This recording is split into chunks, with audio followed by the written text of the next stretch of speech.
Welcome to Daisha Breedlove Presents. Now, for those of you that are new to the show, every week I like to touch base on inspirational topics with inspirational guests who can help make your life a better one.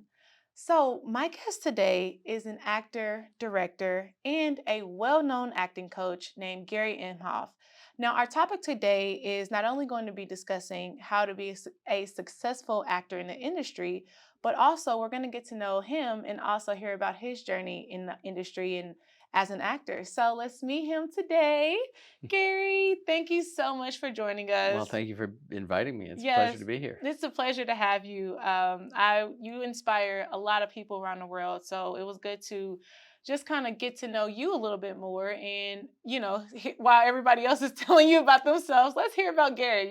So I was excited to have you on the show today. Pleasure. Yes, thanks for coming. Okay, so let's get right into it. Now, Gary, you are a influential actor, teacher, dad, and husband who now guides others on that path. But for those who are not familiar with you, tell us where you're from originally and when was it that Gary knew he wanted to be an entertainer? All right. Well, I'll try to give you the short version. I was born in Milwaukee, Wisconsin, Mhm. lived there till I was 10. That's actually where I discovered acting. I'm one of those blessed people. I knew at the age of 4 what I wanted to do. I produced Really? a play on our doorstep when I was 4 years old. Wow. It helped that the next door neighbor's mother was the sort of star of the local community theater. So she was into theater and she was in the show with me at Mm. 4. But then in 5th grade, I always did every play, every musical. I'm also a singer I could get involved in. And then in 5th grade, I starred in the Mikado. And the Mm. high school did all the sets and all the costumes and all the makeup. And we were very pampered. And I went, oh, this is what I want to do with my life. So I made Wow. that decision. And then my break came in high school. I started studying voice at the New England Conservatory of Music, so I was always working towards this goal of Broadway. That was my first goal. Mm. And I then went there for 2 years in college. And then at the end of the summer of my second year, they held open auditions for Godspell, cast replacements in Godspell, which Wow. Boston was the first out of New York company of Godspell. I went, waited in line behind 450 people for 10 hours and had my first audition. 6 callbacks later, signed my first Broadway contract to do Godspell in Boston. Wow. And I did Godspell in Boston and went on from there. That's so inspiring. So you not only did you come all the way from Wisconsin to the East Coast. Yes, we moved when I was 10 to Boston, which is where my mother was from, um, just outside of Boston. So, wow, but you also waited in line behind 400 people and got the part. and I got the part 6 So callbacks later.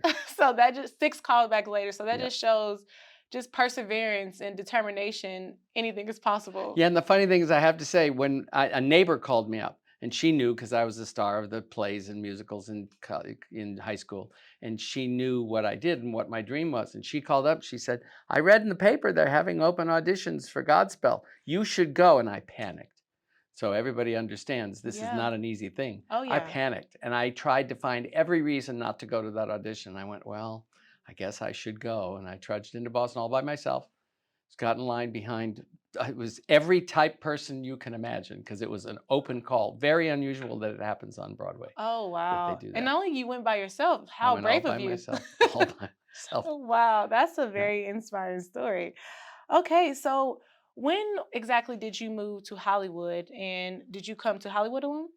Yes, I did. Yes, I went to New York. They took me to New York with the Godspell show, and I did a number of shows on and off Broadway for about 4 years while I was in New York. And then my manager, I'd gotten a manager. I was working a lot and a lot in commercials because Wow. I was a kid who looked very, very, very young. Hmm. So I was really desirable in those years because if you're over 18, but you can play younger than 18, Yeah. they don't have to work with the child labor laws, and you can work. They can work you much harder, which they did. Hmm. And so my manager called, and I had expected to be out of town with the show for 8 months, and it closed out of town for legal reasons, actually. Hmm. And she called me and said, "I have a client who just got a big series in Hollywood, and I need to find people who will take his auditions because he's now exclusive to the show. Ah, And you're like him. Do you want to go out to Hollywood?" I went, "It's great. I plan to be out of town for 8 months anyway." yeah. Came out to Hollywood all by myself. Never been here. Never visited. Never Wow. saw the place. See, Came that's, from New York City to Hollywood. You cannot find a more opposite place oh, yeah. than Hollywood for New York City. I thought it was in a more a foreign land than anywhere I'd visited in Europe. Mm. So what would you say that transition was like compared to the It East Coast was versus the West Coast? really hard Yeah. because everything was unfamiliar. Uh-huh. Everything. The weather was unfamiliar. The people were unfamiliar. The terrain. I went, where is the city? Yeah. You know, in New York City, when you live there, Uh-huh. it's like you get on the train and ride it. And I don't mean that, I mean that literally and figuratively. Like Mhm. there's an energy. Oh, You yeah. walk down the street will push you. The Oh, people yeah. on the street will Everybody's push you. straightforward, Yeah, right? exactly. So you get on that train and ride it. I came out here and I went, where's the train? Where's the train? But eventually I discovered that you can find anything you want in Los Angeles, anything. First of all, you got the mountains, you got the sea, you got Yeah. the desert, you got all this, Uh-huh. but you can find any group of people that you want as long as you look for them. Yeah. So it's much easier to create your life whichever way you want to create it in Los Angeles than it Mhm. was in New York. Yeah, because it's more diverse, you would Yeah, say. in New York, you kind of got to do it New York's way. In Mhm. LA, it's like, yeah, whatever. It's like more freedom. Yeah, absolutely. It's Yeah. kind of the old pioneer spirit is still kicking around here. Yeah. So so it was an adjustment, Mm. but the business wasn't as much an adjustment as it was the terrain and the people and the whole Mhm. culture. Oh, wow. Okay. Well, yeah, that's very interesting because I did hear that it's tougher to make it in the East Coast. And I thought if you can make it in California, you can make it anywhere. But I'm like, no, if you can make it in New York City, you can literally live anywhere. I So, guess that's probably right. yeah. New York City would be proud of that. Yeah, for sure. Okay, so I guess that kind of answers my next question, what the transition was like coming from the Midwest to Hollywood, because being from Indiana myself, which is the Midwest, I know it definitely took some adjusting and thickening of skin to kind of mentally prepare for this industry, you know? So tell us what that experience was like for you. Well, I actually had that same experience you had in Hollywood, I had in New York. Ah, So that was when I had done amateur acting all the way through high school and even early college in summer theaters and things. yeah. And it was the first, Godspell was the first time I did the show as a profession. And it was great in Boston because that company of actors, they all came from New York Oh, and they yeah. were a family because they weren't from Boston. Yeah. I was from Boston.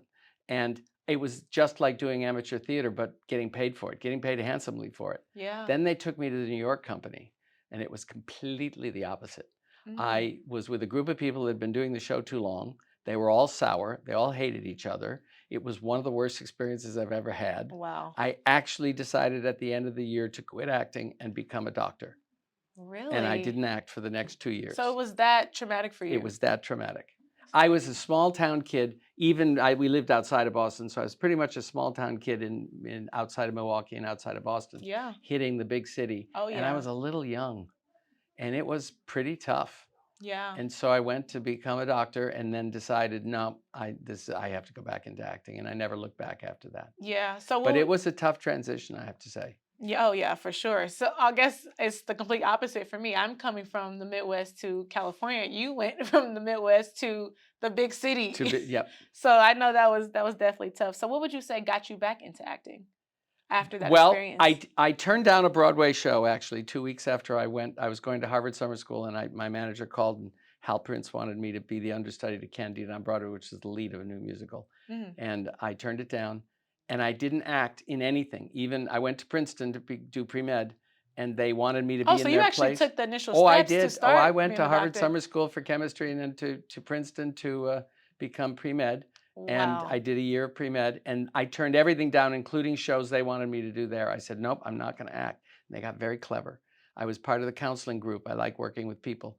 And they said, we want to do an evening of skits based on being a student at Princeton University. And I was a transfer student, which is a little bit like being a Martian on planet Earth. Being a Yeah. transfer in the Ivy Leagues is tough. Yeah. And I said, okay, if it's going to help the students adjust and I'll direct the evening and I'll help write. Yeah. And I wrote a 10-minute comedy monologue about what it was like being a transfer student at Princeton. I got a standing ovation. I walked off the stage, which was 4 feet off the ground, and I never hit the ground. I walked into the pre-medical advisor's office the next morning. I said, I got to go back. He said, I know, I was there. So then I finished out that year and I came back into the business. Wow, it's so funny how certain things just lead us right back into the full Yeah. circle of what we're initially meant to be doing. Well, it was a good thing for me too, because in high school I was the top scholar male in my class, Mhm. second only to a girl who was my best friend. And I won a lot of awards, a lot of intelligence awards in science and math and the Harvard Book Prize. I won all these things. Yeah. And I had a teacher who said, "You're wasting your brain going into the arts." And that never left me.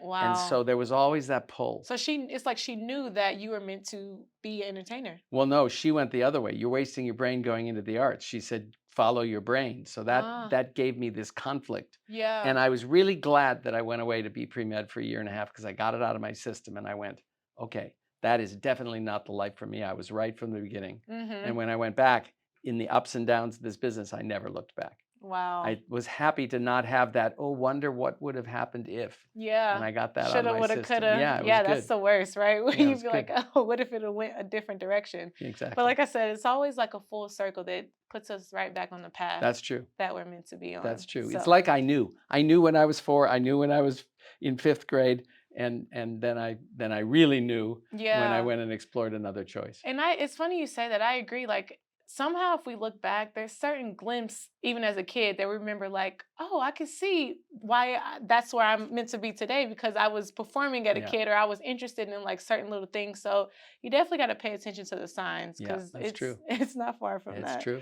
Okay, so my next question is, did you take classes to prepare for your acting career? If so, what would you say where did you go, and what would you say your main takeaways were from attending acting school? I not only took classes, well, I didn't take classes at the beginning. I was a natural entertainer, and I Mm, did okay on Broadway because I was a singer and I could get away with what acting I sort of naturally knew. uh-huh. But when I came to Hollywood, I went, uh-oh, I'm going to be on film and television, and it's going to be a tight close-up, and I really have to learn how to act. I Yeah, really need to learn this craft. it's different from theater. Yeah, yeah. I mean, yeah, in the musicals especially that I was in, I could entertain, and my natural ability sort of made my way. But Yeah. when I came out here, I said I got to get serious. I went to a few classes, and I landed at a place called the Beverly Hills Playhouse with Milton Katselas, who was a Yeah, very so well-known funny. teacher. I He was was probably there. the best teacher in Hollywood at that time. Mm-hmm. And I studied with him for 27 years. Wow. Now it turns out I ended up sliding over into the teaching realm, so I taught there for 20 years. Mm-hmm. But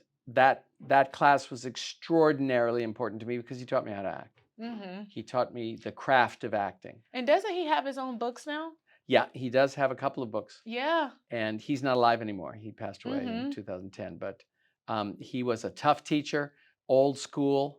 There was not a day in the class that I wasn't a little bit afraid Yeah. and nervous and that kind of thing. I try to teach differently than he does now, but he was an amazing man, a brilliant man, Mm-hmm. and he really taught me the nuts and bolts of acting. Amazing. And that changed my life and changed the way I sing.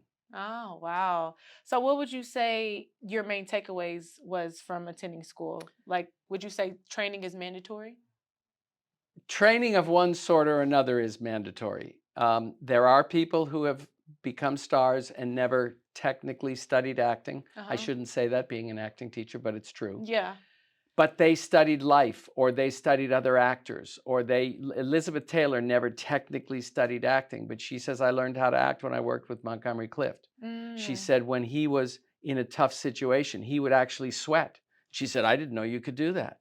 And so Wow. I would learn by example. Yeah. And so you have to study somehow. One of the things I tell my students, if you want to be a brilliant actor, study life. Mhm. Study why those things happen. Why did those two people get together? Why did your parents have that argument? Why are you feeling so bad today? What happened? Mhm. And learn those things because those are going to be part of your tools. Your understanding of life is going to be part of your tools. Yeah. But I believe studying an acting class is very important because it'll speed your progress. Yeah. You'll run into all kinds of situations where the stakes are not as high because you're in an acting class and Oh, you yeah. figure out how to solve those, Yeah. and you'll learn techniques that will come in handy all the way through Yeah. your progress. For sure. And also I would say like me attending your acting class would be like it teaches you also that acting is also a business. You're a business, That's know? true. So it teaches you like the business side and how to handle yourself professionally Absolutely. as an entertainer. So I would definitely say that.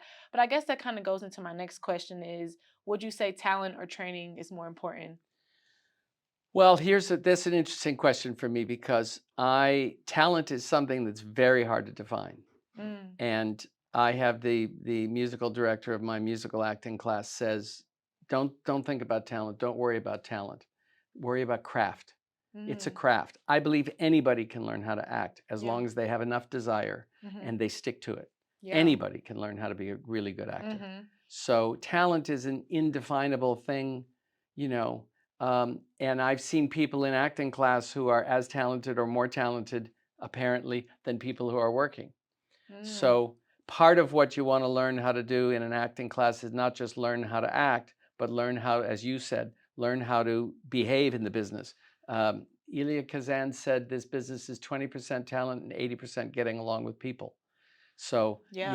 learn how to work in a group, learn how to support each other, learn how to Be a team player. Yeah, like exactly you said. learn Yeah. learn what to do when the chips are down. Mm-hmm. So acting class contributes to all those kinds of things. Yeah. So I guess that answers the question. Training is more important than talent. Well, yes, I would say that. I would Yeah. say that because there's some very talented people with terrible attitudes and they don't work. Yeah, that's true. And all it And takes is that one time for you to kind of get blacklisted in this industry. I've noticed yeah, that too. yeah. For sure. Okay. So my next question is if you could name the top 5 traits that you yourself have not only modeled, but have observed being around other well-known entertainers that have made them successful, that has made them successful and actually win, what would you say they are? The first one I would have to say is from Muhammad Ali. Keep your eyes on the prize. That was an Mm, expression he used to say all the time. so stay focused. Well, stay focused on the goal because everybody has a dream. Mm-hmm. If you don't know if you're looking to become an actor, you know what your dream is. You want to be an actor, or you Mm-hmm. want to be a singer, or you want to be an entertainer. Yeah. But don't never forget that dream. Mm-hmm. That dream is the carrot, at the end of the stick Yeah. for the donkey or the horse. And keep your eyes on that. Don't get so mired in your day job or in your serving job or whatever it is to support your art. Remember, every day you go to work, you're investing time and earning money so that you can invest in your career. Mm-hmm. The toughest thing about this business is you never know when it's going to hit. Yeah. You never know how it's going to hit. You never know when it's going to hit. Mm-hmm. And so, You got to be prepared. yeah, be prepared, but don't ever lose sight of that dream and don't give up. That's the Mm-hmm. first one. Yeah, that's a good one because it's like those daily small steps, like you said, lead up to that prize that you Yep. you want at the end. So Yep. sometimes different things in life, like a job, or can kind of take us off the path, and we lose sight of that. Yeah, it's But true. like you said, just stay focused Yeah, you can't lose sight of it. Keep your eyes on the prize. That's the phrase I like to use. for sure. Second one is Okay. become the best actor that you can be. Now Mm, you do that 2 ways. We already talked about it to some degree. yeah. But study life. If you don't have the money to go to acting class, then go to free acting classes online. There's many of them. Yeah.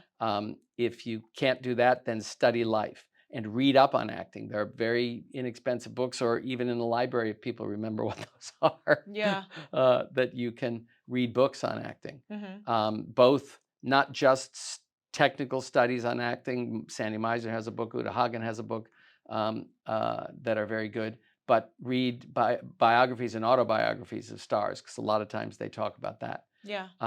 They talk about acting in those books. But if you can, get in a really good acting class. Get in an acting class that pushes you, but is also free enough that you're willing to experiment and explore and not being afraid to fail. Yeah.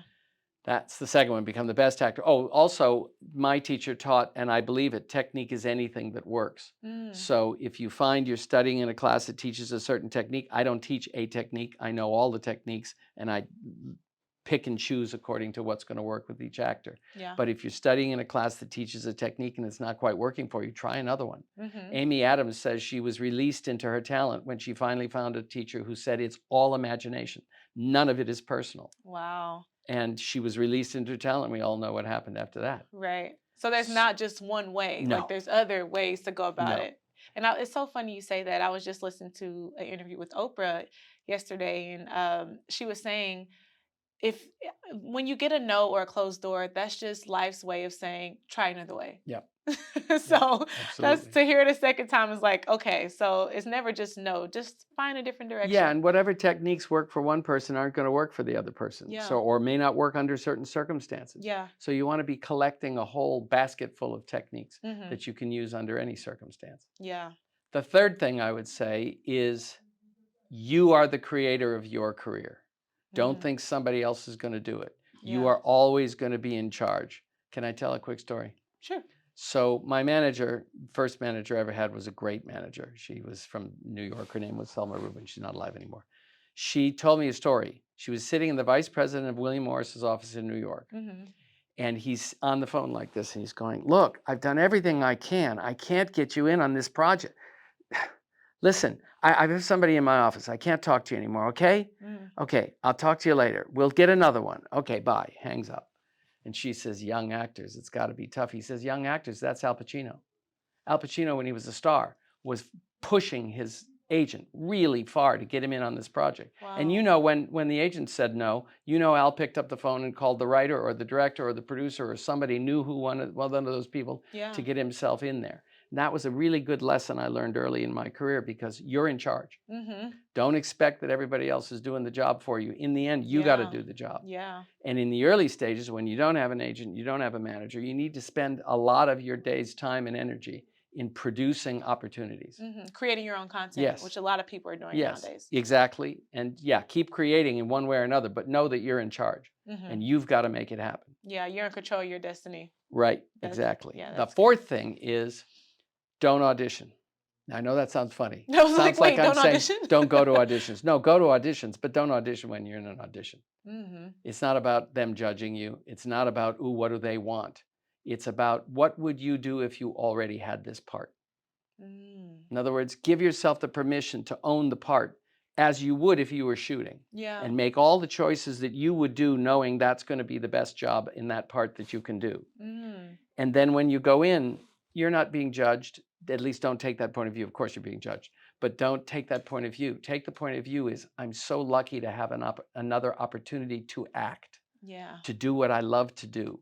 Don't look at it as an audition. If you do that, you'll kill yourself. And then when you audition, go in, do the best job you can, leave, or make your self-tape, pick the best self-tape you can, and then leave and forget about it. Yeah, because otherwise you'll get all stressed out. It'll take over your day. I don't know if they wanted me to do this. But also, I appreciate you saying that, because I feel like when everybody goes into an audition, whether that's for a modeling audition or an acting audition, anything, you're so stuck on thinking about what would they want me to do versus having a perspective like, this part is mine. They obviously called me into the room for a reason. So if you go in there thinking that you already have it, you're going to manifest that reality. Yeah, and you're going to make the best choices. You're going to make the choices that excite you the most and the choices that make the most sense to you. And you're going to go in and kill that part. Now, they may or may not choose your version.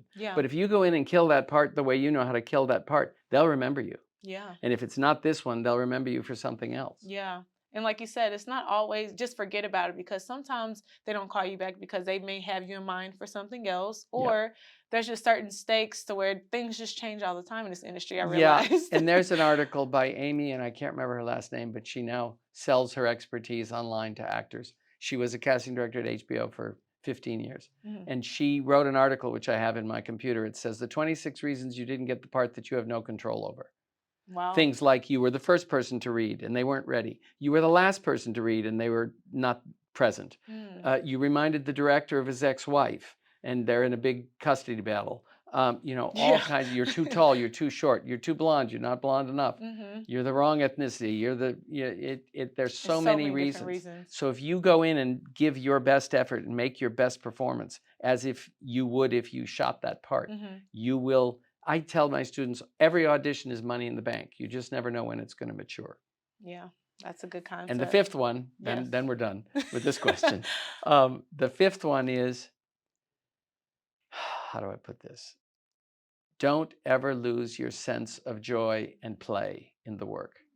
If it gets too serious, you got to take a break. You got to, serious makes you rigid and solid and afraid to take chances. The actor has to be willing to express the most wild notion, the craziest idea. I call it the inner child. Absolutely, absolutely. We all got into this business as a kid because we loved to play, do a play, and we played when we did a play. And I looked up the derivation of the word play, and screenplay has the same word in it. And it means to risk and exercise. So with a certain joy, you want to be willing to try anything. And don't ever lose the sense of joy. And if you do, go golf. Go take a vacation. Do something. Go run so that you can get that sense of joy back. Because there's nothing like being able to pursue your dream. If you're holding on to that prize, like I said in the beginning, and you're pursuing your dream, there's no joy like that. There's not a day in my life that I have ever felt like I was working. Because you're doing what you love. I'm having a ball. And also, I would say, long as you have a dream, that just keeps you alive because That's you're ab- striving towards something daily. absolutely right. Yeah, and it's like I feel like a lot of people, they life becomes miserable to them when they don't have anything to aim for. They don't believe in a dream or don't even have a dream, you know? So That's I right. feel like we all have an assignment here, and finding out what your assignment is and what sparks that joy or inner child in you is what's going to like make life worth That's living. right. So, That's right. yeah, so thank you for sharing those 5 traits. Okay, so we're kind of getting to the end, but I have a couple more questions before you Yep. leave us today. Okay, so you are also known as a voice actor in the popular fairy tale Thumbelina. Now, would you say that was your favorite role? If not, what was? Well, I don't know that I have a favorite, but I have 4 favorites. Can I Okay, give you 4 favorites? sure. Thumbelina, Prince Cornelius, being able to sing Barry Manilow's love song "Let Me Be Your Wings" Uh-huh. was, and work with Jodie Benson, who played Little Mermaid, and she played Thumbelina, and all Wow. the other stars in that movie. And we all worked together. It was great. Wow. But also, I played Harry Osborn and the Green Goblin in Spider-Man the Animated Series, the one from the 90s. And Wow. that was one of the great joys of my life because I used to go to work with Mark Hamill from Star Wars and all different kind Mm. of people, and we just had a ball. Mm-hmm. But I have 2 other jobs that I Amazing. had that were extraordinary. I had the joy and the extreme pleasure to work with Lucille Ball from I Oh, Love Lucy. wow. I I I love played Lucille Ball. I I used to love played that Fred show. Silverman, who was the head of NBC at the Mm-hmm. time, as if he were a 16-year-old running the network. And we surprised Lucy at her home a little. This is a true story. They surprised Lucy and asked her to come back out of retirement and become a producer and a writer of series at NBC. And Wow. I got to play Fred Silverman, and she adopted me Oh, she for died. for about 2 months. We were very Really? close. I went to her house many, many times. She Wow. had me speak at her class at Cal State Northridge. She invited my mother to Thanksgiving at her house. My mother came out for the shooting of the show. Oh, And so I had the joy of working with her and becoming really good friends with her for a couple of months. what an It was honor. very special. And then the Mhm. other one, I played opposite Milton Berle, who most people don't even remember anymore. He was the first major star in television, a huge stand-up comedian and Mm, actor. And I played in a pilot called Moscow and Vine. It was mm. basically Chico and the Man, if you remember that series, goes to Russia. I played a Russian kid who came into this old man in his music store, and I wanted him to make the new music. And so getting to work with those 2 icons Oh, that's in show huge. business was very special. Yeah, and I can see that you love what you do because again, when you love what you do, it's not like working. That's right. So, not only did you have one, you had a couple. That's right. That's amazing. Okay, so my next question is, how would you say you handled or overcame criticism or the no's before getting the yeses? Because obviously, as we discussed already briefly, there's a lot of no's in this industry before you get your yeses. And like you said, you never know when you're going to get your next break. So how would you say maintaining just forgetting about the audition is what kind of helped you keep that perspective? Or what would you say? How would you overcome That's the part of it. no's? In the early stages, it wasn't easy, because it was personal to me. Then I learned a few things. I learned what we talked about before, which is if you go in and you audition and you have a chance to act, then that takes the sting out of do they call, do they not call, because you just gave a performance Yeah. and you feel great about that It's like performance you and you move emptied on to the yourself. You next. gave them Yeah. everything. The second thing is you my wife has a great expression. She worked in commercial real estate. She's also a stand-up comedian, but she worked in commercial real estate. And there's an expression she had in sales, which is every no makes you that much closer to a yes. Mm, So she would get excited when somebody said no mm-hmm. because it's like, oh, I'm one step closer to the next yes. Yeah. So if actors can take that viewpoint, then it just flips the script Yeah. on all the idea that you're being rejected. Mm-hmm. Plus, then the third thing that I really discovered was we don't give a bronze medal or a silver medal in acting, Yeah. but you may have won the bronze or silver medal. You may have been second or third in that auditioning process. And Mm-hmm. if you could call up your parents and say, hey, I won the bronze. I didn't win the gold yet, but I won the bronze. They'd go, oh, honey, keep going. Yeah. That's amazing. Yeah. But unfortunately, we're like Vegas. It's winner takes all and everybody else loses. Yeah. And so if you can take that viewpoint of, well, I didn't make the gold this time. I Mm-hmm. was second in the race or Mm-hmm. second in the You're challenge. closer Yeah. to number one. Yeah, Yeah. exactly. That's amazing. Okay, so yeah, so you would say basically just having that perspective is really just going to keep you It's going all about a viewpoint. because it's almost like you're getting the nose out the way. That's right. That's right. That's right. Awesome. Okay, so My last question is, if you could leave, and you gave us so much feedback, it's appreciated. If you could leave any future artists with any piece of advice, and just summarize kind of all that we talked about today, what would you say? I would say believe in your dream and never give up. You're doing what you love. If you do what you love, it will lead you to your answer. I've had actors who start as actors and they become directors. In fact, one really well-known and very hot director right now is a girl who came to my class as a singer and an actor, and now she's a big director. I've had people come to my class discover that they're writers, and a lot of actors are working. So don't give up. Always pursue your dream and understand how lucky you are that you know what you want to do Hmm. and that you have the capability to do it. Celebrate that every day. Fill yourself up with that joy that I'm doing what I love to do. How lucky am I? Yeah, that's great. Thank you so much. You're welcome. Okay, so I'm gonna pitch Gary's classes just because he's such an amazing teacher. He also has amazing classes on Monday, Wednesday, and Saturday, which is the class that I'm actually in. But we also have an open class coming up. So if you guys want to check that out, it's free. You can come get a feel of what we do in the class and what the class kind of consists of. So I'll attach all that at the bottom of the screen so you guys could Nice. check it out. But is there anything else we should be on the lookout for, Gary? That you have up and coming or that you're working on? Yes, yes. I am directing. I've won 5 Best Director awards in theater, and I'm directing a piece, a 2-character piece for The Fringe. It's called. We're gonna call it a shorter title, Late Sunday. Dot dot dot. The actual title is Late Sunday Afternoon, Early Sunday Evening, and it's a 2-character play about a grandmother and her granddaughter, and well, it's a 3-character play with 2 actors. Let's tease you with that. And it's a coming of age story with a twist. Amazing. Okay, so tell everybody where we can find you, how we can keep up and find the play and everything that you're doing. And I'm not going to have all my handles, but I'll have Deja attach them below. yeah. But I'm on Twitter. I have a website, GaryImhoff.net. Hmm. Um, I am on Instagram. I think it's Imhoff Works. Well, Yeah, you'll I'm like, put I it don't think down. he runs that page, but I'll touch And I'm everything. on LinkedIn, and I have 1 business site on Facebook and 2 personal sites on Facebook. So you can reach Amazing. me all over the place. Amazing. And like I said, I will attach all of Gary's information at the bottom of the screen so you guys can follow him, check it out, attend one of his classes if you prefer. But that wraps it up for Daisha Breedlove Presents. And I will see you next week with another inspirational episode. Thank you so much, Gary, for joining us. And I can't wait to see the rest of the amazing stuff that you are coming up Well, thank you. This is that fun. this going to do. Thanks for joining us. See you next week. Ciao.